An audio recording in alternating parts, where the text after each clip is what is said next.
I had a question. Yes. If Allah created the world, then who created Allah subhanahu wa ta'ala? Okay, that's alright, That's actually a very interesting question. But before I think we answer that question, we should first know who Allah subhanahu wa ta'ala truly is. Well, isn't Allah the one who created everything?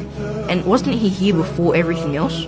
That's right, Bilal. Allah is al-awwal, the first. That means there was nothing before Him. Allah subhanahu wa ta'ala is, was, and will always exist. So the question, who created Allah, doesn't make any sense, because the word Allah means the one who is uncreated. Sheikh, can you explain it a bit more? Okay, Muhammad, can you come to the front, please? So Muhammad, can you draw for us a square that's also a circle? That doesn't make any sense. It's either a square or a circle. That's exactly right. Thank you, Muhammad. You can go to your seat now. So, asking the question, who created Allah, is like asking somebody to draw you a squared circle. It just doesn't make any sense. I get it now, Sheikh. There's a problem with the question. That's exactly right. The question doesn't make any sense. But that's not all. If we say Allah subhanahu wa ta'ala was created, then we would have to ask, who created Him? And then we would say, well then who created Him? And that would go on and on and on forever. And the entire world would never have existed. Let me give you an example.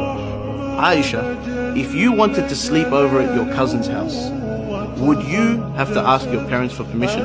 I'd ask my mom. That's exactly right. Now, what if your mum had to ask your father for permission? And then your father had to ask his father for permission? And that goes on and on and on and on. Would you be able to go to your cousin's house? So what needs to happen for you to be able to sleep at your cousin's house? Well, that's easy. Someone would have to be able to make the decision without having to ask anyone else. That's exactly right. Likewise, the world would never have existed unless Allah had created it without relying on somebody else. For if He had to rely on somebody else, this world would never have existed.